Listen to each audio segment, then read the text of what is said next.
Hai guys, jumpa lagi bersama saya Agaji. Gimana nih kabar kalian? Semoga selalu diberikan kesehatan dan kesenangan. Pada kesempatan kali ini saya mengalur film horor cerita seru berjudul 1480 tahun 2007, mengisahkan tentang seorang pria penulis buku pemandu wisata horor yang sering kali berpindah-pindah tempat yang dianggap berhantu dan kemudian menulis ringkasannya. Tanpa berlama-lama lagi, langsung saja ke alur filmnya.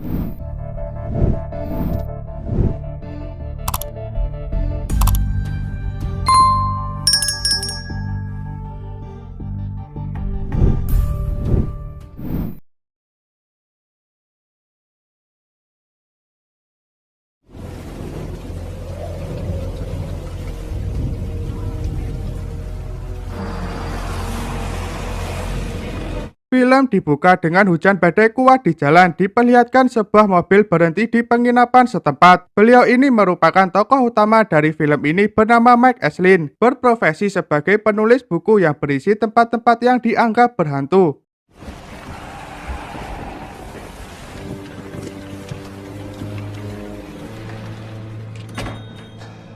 Hi, Mike Enslin. Pengelola penginapan mencoba menceritakan semua tentang sejarah penginapan dan bagaimana seseorang pelayan rumah gantung diri atau kendat. Waktu terus berlalu, kemudian perempuan kepala rumah kehilangan anak-anaknya karena TBC di tempat tidur yang akan ditinggali oleh Mike. In your letter, you mentioned that the rooms with the most paranormal At the stroke of midnight, there's been weird noises. Number 14, you can't miss been it. a long drive. You just lock it from the inside. I will. Night brings.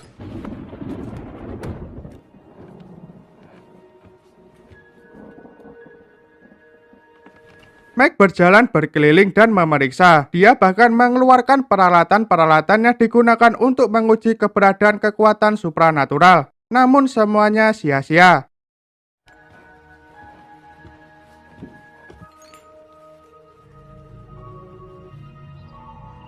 Mrs. Clark, the proprietor. Mrs. Clark says she will bake her famous flourless room. 5 skulls. Big Beach Inn, 6 skulls.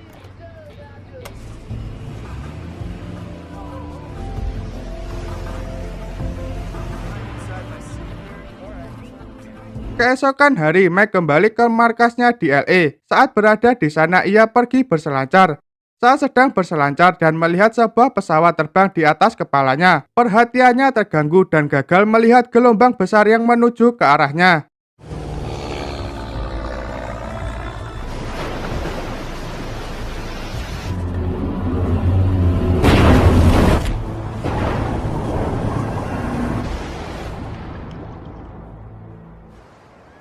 You okay, buddy? Untungnya Mike hanya tersedak. Kemudian Mike pergi ke kantor pos untuk mengambil suratnya. Setelah itu membuka suratnya di restoran lokal. Kebanyakan berisi iklan lokasi yang diduga berhantu yang ingin dikunjungi dan ditulis oleh Mike. Namun Mike tertarik dengan kartu pos yang berasal dari Dolphin Hotel di New York.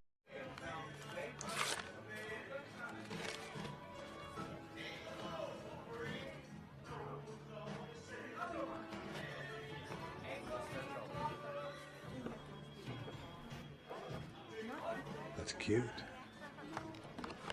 Mike pun bergegas meneliti klipingan koran tentang insiden yang terjadi dengan mantan penghuni kamar Dolphin 1408. Dirasa informasi sudah cukup, Mike menelpon kantor penerbitnya yang berada di New York. Beliau bernama Sam Farrell. Seseorang di sebelahnya merupakan seorang pengacara terbaik di kantor ini bernama Clay. Mike mengatakan bahwa berencana menjadikan kamar 1408 sebagai lokasi terakhir untuk buku turnya terbaru. Sam pun bertanya kepada Mike apakah dia yakin tentang hal ini mengingat sejarah yang sangat kotor dan jahat. Rattle our sabers and file soon. So it's all done. Thanks, Clegg. Yeah. It's New York. All that happened. Yeah, of course. It'll make a solid closing chapter of the book. Are you gonna call Lily? No, I don't want to before he gets hurt. Malam pun tiba, terlihat Mike tiba di Dolphin Hotel. Dia mendekati counter. Mike memberitahu siapa dia. Namun begitu memasukkan informasi di komputer, peringatan muncul untuk sesegera memberitahu manajer. Sure. Can I help you with your bag? No. Mike Enslin's just checked in. Where is he? He's over. I'll take care of it. It'll just be a minute, Mr. Enslin. Slim. Gerald Olin, manager of the Mac bertemu dengan manajer hotel bernama Gerard Olin. Setibanya di kantor Olin, pertama-tama menawarkan Mac dengan sebotol minuman air kebaikan seharga $800. This say 1939.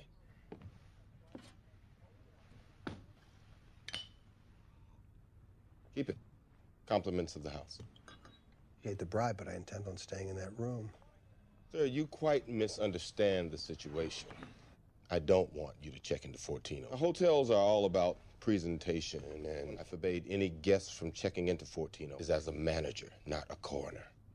Undiscover the 22 natural deaths that have occurred in Olin mencoba memberitahu Mac tentang mengapa dia tidak boleh tinggal di kamar 1408. Menceritakan sejarah mengerikan di ruangan itu, bagaimana lusinan orang bunuh diri dengan berbagai cara yang mengejutkan. Tidak ada seorang pun yang bertahan lebih dari 1 jam. Lantas beliau pun mengeluarkan folder berkas kasus, menawarkan untuk membiarkan Mac melihat berkas itu dengan memberikan akses ke kantor ini, bisa mencatatnya dan mengambil semua dalam isi berkas. Namun Mac tetap bersikeras untuk tinggal di kamar 1408. the first victim, Mr. Kevin O'Malley. Afterwards, in a fit of insanity, he tried to stitch himself to death. Easy, man. Look, Mr. Enflin, this ghost of Mr. Eugene Rilsby still walks its abandoned. Just give me the key. Mr. Enflin. Just give me the key. Even if they did, there's no God to protect us from them.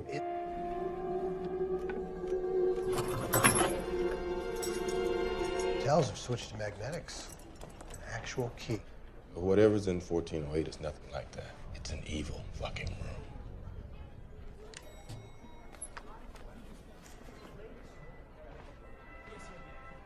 Mac pun bertanya apakah ruangan sedikit kotor.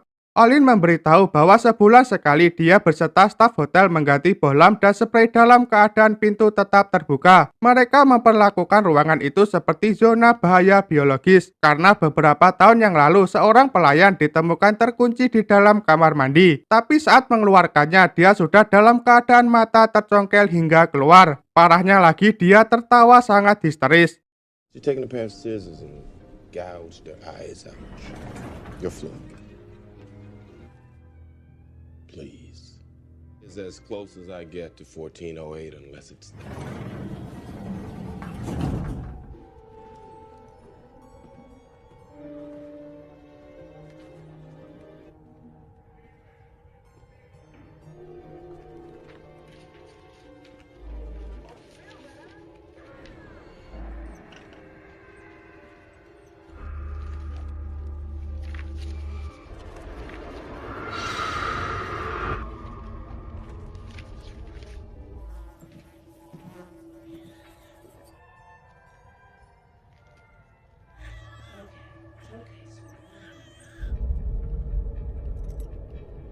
Setibanya di ruangan 1408 yang pastinya Mac membuka pintu dengan kunci kuningan dengan gaya lama.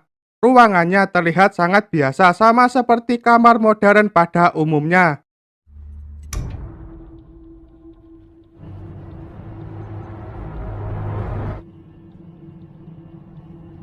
Gotta be kidding me.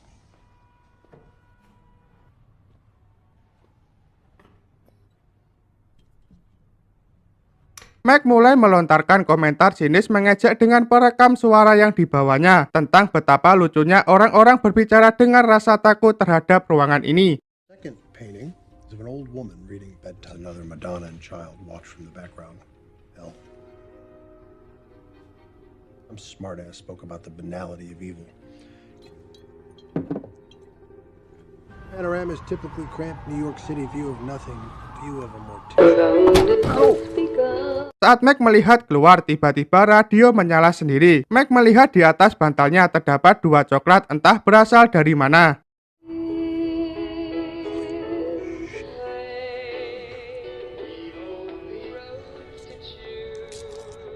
Woman, that is very unsettling. Room. Mac mengira siapapun yang melakukan perubahan pasti masih ada di dalam ruangan. Tetapi meski sudah mencari kemana-mana, dia tidak dapat menemukan apa-apa.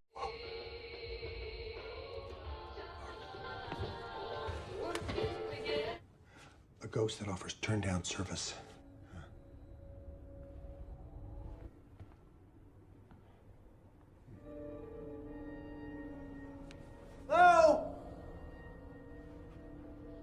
Secara tiba-tiba panas di dalam ruangan mulai tidak terkendali. Meg meyakini semua merupakan perbuatan staf hotel agar ia keluar dari kamar ini. Lantas Meg pun menelpon operator hotel untuk mengirimkan seseorang memperbaiki termostatnya.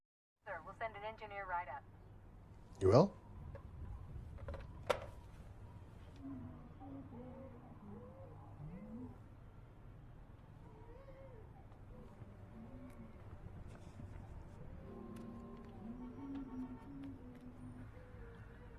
Hotel rooms are a naturally creepy place. Oh boy. How many of them were sick? Came here to get the story. And we don't rattle. Selang beberapa saat mekanik pun tiba, tetapi mekanik menolak untuk memasuki kamar ini, mengatakan bahwa dia bisa membujuknya dan meminta Meg mengetuk tombol yang berada di dalam kotak. Yes, I'm well aware of that. Look, I'll talk you through it. Above that coil. Yeah. A tip. Sir?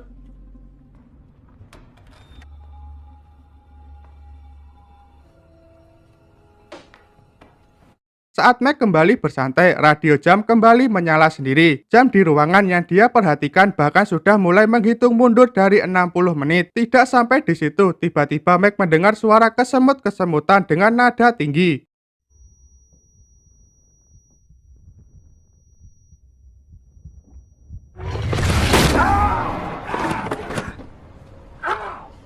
Meg bergegas pergi ke kamar mandi untuk mencuci lukanya. Akan tetapi yang awalnya keran mengalir dari air dingin, tiba-tiba beralih ke air panas. Lantas mencoba bergegas menutup dengan handuk, kemudian menendang wastafel dengan penuh jengkel.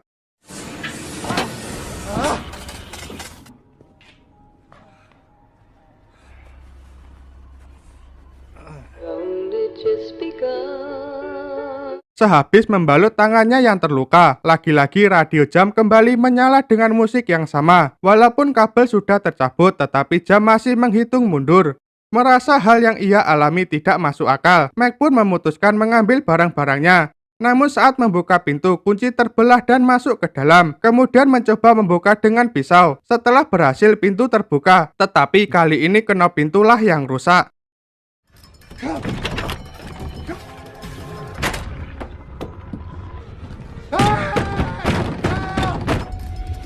Meg pun mengambil lampu dan melemparkannya keluar jendela. Sebelum membentur ke tanah, lampu tersebut lenyap seketika. Meg seketika mendengar suara anaknya yang sudah meninggal. Setibanya di tempat suara, secara tiba-tiba televisi menyala sendiri. Look at that.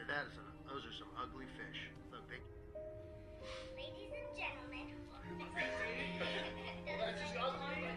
first place goes to Katie. That was good. That is terrible. That is...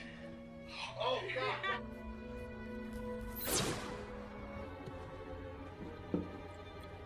Meg melihat hantu seorang laki-laki tua, seperti seseorang yang melakukan bunuh diri dari ruangan ini. Kemudian hantu perempuan lain muncul dan melompat keluar dari jendela lain.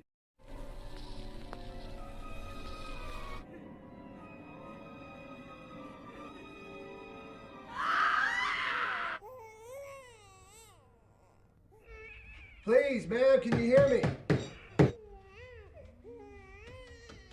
Meg melihat denah hotel untuk rencana pelariannya. Dia pikir dia bisa menyeberang ke jendela kamar sebelah.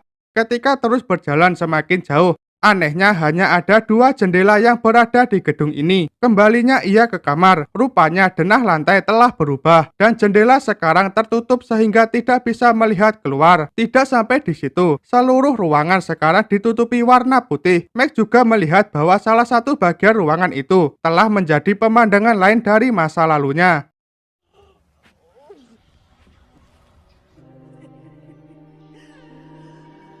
No, doctors don't hear about Look at me. miracle cures. What kind of God would do this to him? Katie.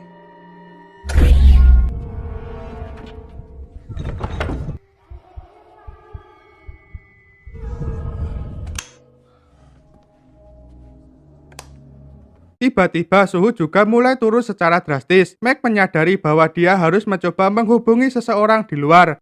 mengakibatkan istrinya pun tercengang dikarenakan akhirnya setelah sekian lama Mike menghubunginya. Beliau ini bernama Lily.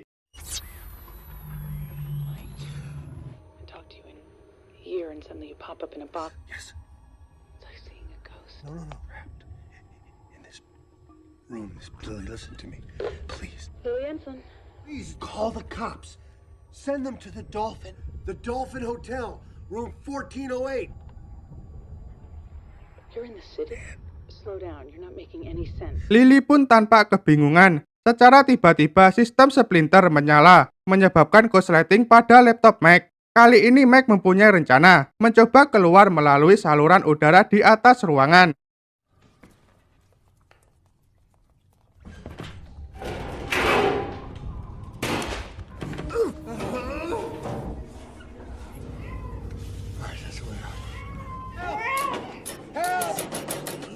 Mike, can you help me? Where'd you go? Mac dikejutkan melihat banyak dari adegan dari kehidupannya, dimulai saat istrinya merawat putrinya saat masih bayi, saat terus mencoba merangkak melihat sang ayah memarahi karena sifat egois yang dimiliki Mac sudah kelewatan. Gave a shit. I never gave a shit because you're a book.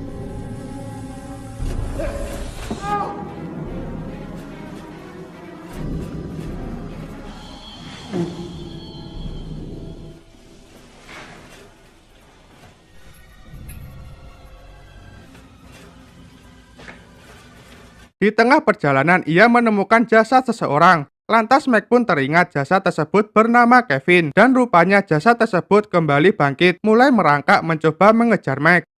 No.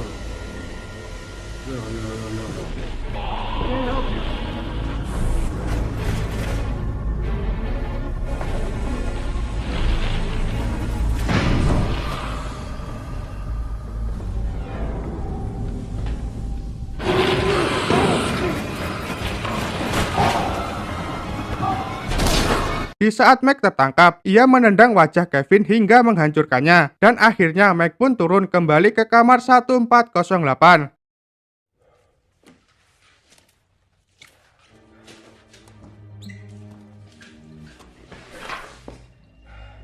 Mommy, why is the Bible purple? Dia melihat lebih banyak adegan dari masa lalu, adegan di mana putrinya yang sakit. Mereka mencoba memberitahu Katie bahwa semuanya akan baik-baik saja. Namun setelah kematian dari Katie, Mac marah kepada istrinya karena perasaan Lily mengisi kepala Katie dengan fantasi surga, menyebabkan Katie kehilangan semua keyakinannya untuk sembuh dari penyakit yang dideritanya.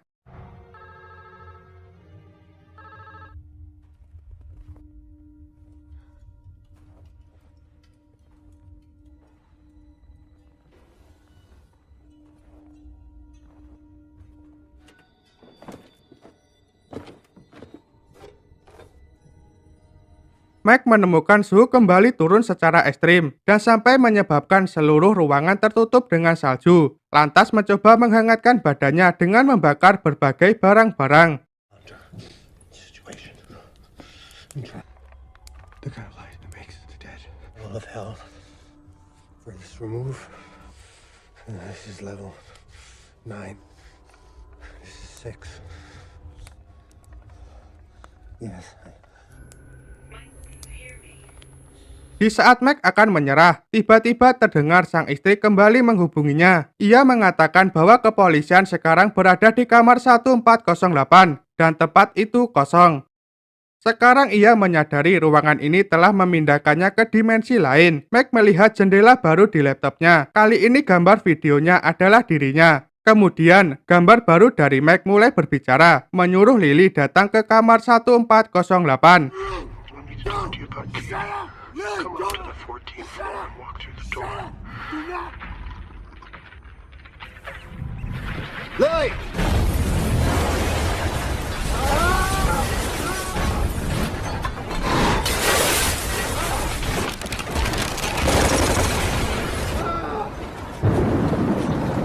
Seketika aktivitas paranormal di ruangan 1408 mencapai puncaknya. Diperlihatkan seluruh ruangan mulai menjadi hidup. Pemandangan sebuah kapal di tengah badai dahsyat dialami Mac sampai menuangkan air ke dalam ruangan.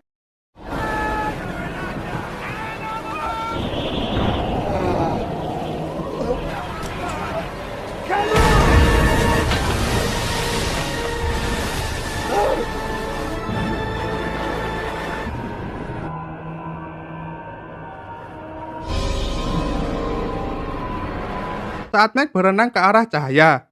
Rupanya ia berada di scene awal saat ia terdampar di pinggir pantai. Namun pesawat yang sebelumnya terbang di atas kepalanya. Kali ini ia dapat membaca pesan di dalamnya. Dikatakan, untuk mendapatkan asuransi jiwa yang hebat dengan biaya rendah, hubungi 1408. Tersadarnya Mac berada di rumah sakit. Ia melihat istrinya yang bernama Lily duduk di sebelahnya, menjelaskan bahwa dia pergi ke New York dan sekarang di sana, terperangkap di dalam Hotel Dolphin. Lie down. You're okay. You're in the hospital. I'm still listed as your next of kin. You flew here just for me. Okay. You just need to rest. Malam pun tiba. Mac kali ini tanpa tenang merasa yang dialaminya di apartemen 1408 hanyalah mimpi semata. Terherannya ia melihat seseorang pelayan persis seperti hantu bunuh diri di kamar 1408. Mike? I'll have another glass of wine, please. Can you stay? Sorry.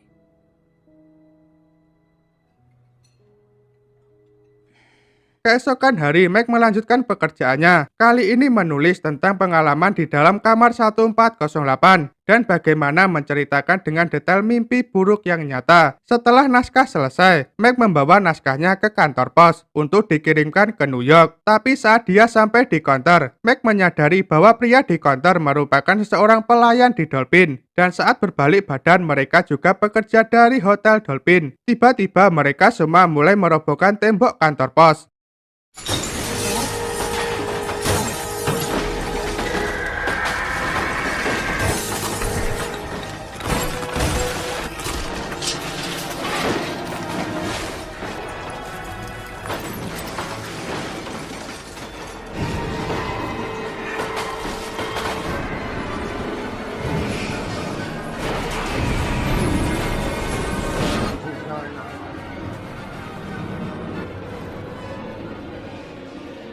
Alhasil Mac pun kembali dibawa ke apartemen 1408. Namun dia tidak mempercayainya, terus berkata, "Aku telah keluar." Terkejutnya Mac sesaat sang putri pun muncul di hadapannya. Daddy. No. You're not Katie. Cold. Please.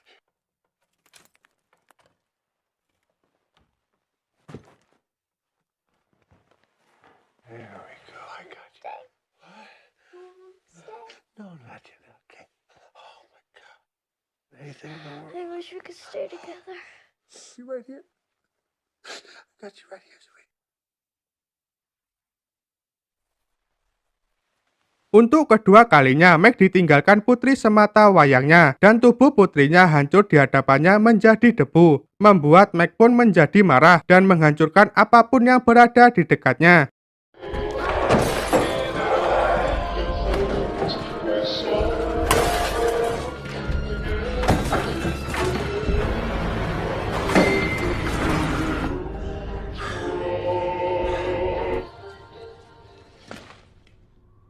Ketika jam selesai, Mac muncul kembali di kamar 1408. Dengan keadaan normal, tidak ada luka sama sekali. Dan jam mulai berdetak kembali dari 60 menit. Mac melihat beberapa ruangan di dalamnya terdapat tali yang tergantung. Saat bercermin melihat dirinya perlahan-lahan menghilang. Dan di sisi lain terdapat makam putrinya. Yang di sebelahnya terdapat makamnya yang belum terisi.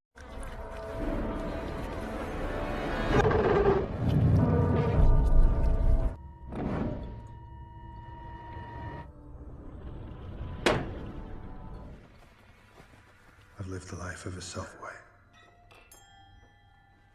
Hal barusan tidaklah membuatnya takut. Mac mengambil minumannya yang sekarang sudah penuh lagi. Ia mengubahnya menjadi bom molotov, berencana untuk membakar ruangan ini.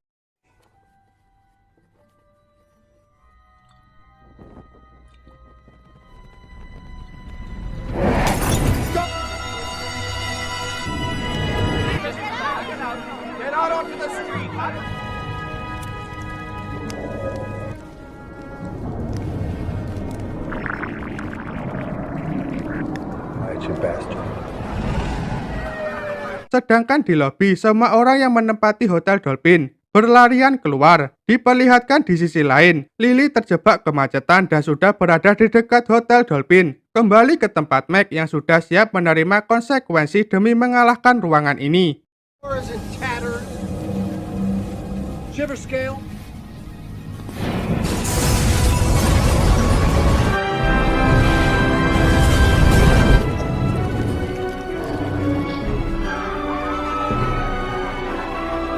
What did you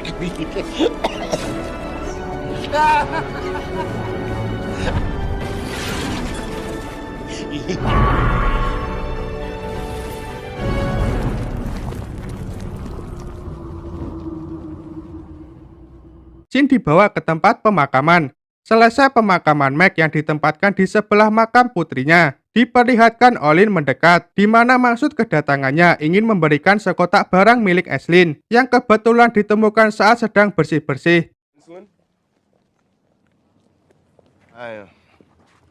I'm sorry to intrude itself. It's not how I want to remember him. He did a great thing. He did not die. No, thank you. Well, room won't reopen. All right. It's been... Okay, stop. She's been through enough, don't you think?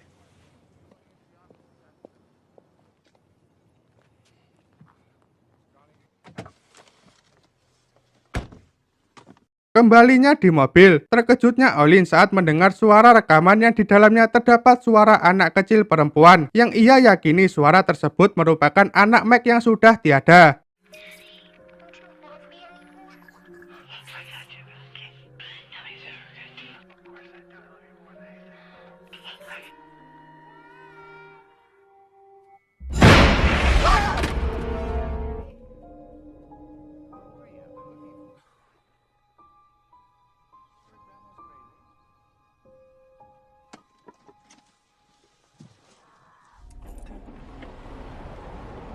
Film ditutup, diperlihatkan ruangan yang hancur dengan penampakan Meg melihat ke arah keluar jendela dan merokok. Namun selang beberapa saat ia mendengar putrinya yang memanggil namanya.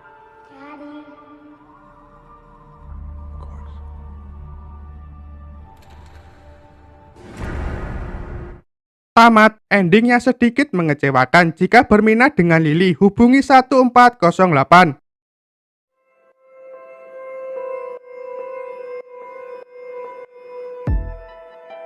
Gimana film hari ini? Seru kan? Serulah. Film diawali seorang ayah yang mempunyai sifat terlalu egois, yang tidak mempercayai hal supranatural, menganggap meninggalnya sang anak merupakan ulah dari istrinya. Walaupun Meg di menit-menit akhir bisa selamat, tetapi dia memutuskan untuk pergi ke tempat anak semata wayangnya berada, agar bisa kembali bersama. Pesan-pesan yang bisa kita ambil dari sini, jangan jadi manusia egois apalagi ingin menang sendiri. Udah ya guys, sampai di sini aja pembahasan film hari ini. Jangan lupa subscribe agar tidak ketinggalan film-film yang sudah saya siapkan. Sebelumnya saya mohon maaf jika penyampaiannya kurang enak. Saya Agaci undur diri, sampai jumpa di video selanjutnya.